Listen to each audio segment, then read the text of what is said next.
Bonjour chers élèves, nous voilà à notre deuxième séquence qui est portée sur la conjugaison. Le thème de notre leçon d'aujourd'hui, c'est le verbe. Avant de commencer, prenez vos cahiers et bics et si vous êtes déjà prêts, on peut commencer. À la fin de cette leçon, vous devez être capable de reconnaître ce que c'est que le verbe dans une phrase. À cet effet, nous avons un texte à exploiter ensemble. Alors, soyez attentifs à la lecture. Je lis. Les instituteurs enseignent des leçons. Les élèves participent au cours. Le chien du directeur traverse la cour. Je reprends la lecture. Les instituteurs enseignent des leçons.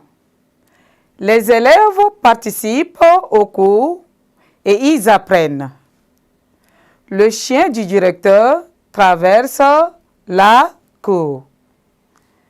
Ici, dans notre texte, nous avons au total 3 phrases. La première phrase commence à partir des instituteurs et se termine par des leçons. La deuxième commence par les élèves et se termine par ils apprennent. Et le dernier commence par le chien du directeur et se termine par la cour. Prenons par exemple la première phrase. La première phrase dit ceci. Les instituteurs enseignent des leçons. Pour savoir ce que font les instituteurs, nous devons poser une question. Que font les instituteurs? Alors, en réponse, les instituteurs enseignent. Nous soulignons ici le mot enseigne, on encadre.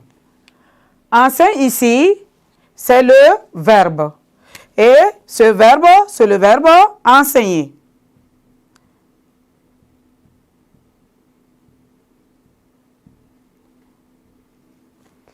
L'activité que font les instituteurs ici, c'est enseigner. Dans la deuxième phrase, nous avons les élèves participent au cours et ils apprennent. Nous allons nous poser des questions pour savoir ce que font les élèves. Que font les élèves? Les élèves participent et ils apprennent. Dans cette phrase, nous avons 2 verbes. Le premier verbe ici, c'est participer, participe et apprennent. Participe ici, c'est le verbe participer.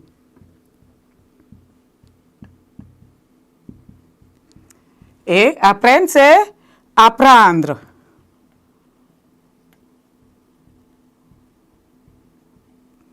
Alors, dans notre deuxième phrase, nous avons 2 verbes. Et la dernière phrase, si nous posons la question de savoir ce que fait le chien du directeur, le chien du directeur traverse. Alors, nous encadrons aussi traverse. Traverse ici, c'est le verbe traverser.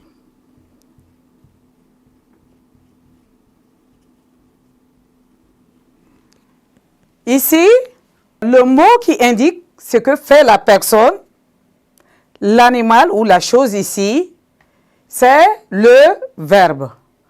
Autrement dit, le verbe indique l'action qu'effectue une personne, un animal ou une chose. Et il est le noyau d'une phrase. Sans le verbe, la phrase n'a pas de sens. Quand je dis « maman », je l'appelle, non? Est-ce que j'ai dit quelque chose? Elle va répondre « mais quoi ?» Donc, quand je dis « maman » seulement, sans dire ce qu'elle doit faire là, elle ne va pas comprendre ce que je veux. Alors, si je dis « maman, donne-moi à manger là », j'ai demandé quelque chose à la maman et elle saura ce qu'elle peut me donner. Merci. Je crois que nous avons fini avec notre leçon. Merci d'avoir prêté l'attention. Au revoir et à nous revoir aux prochaines séquences.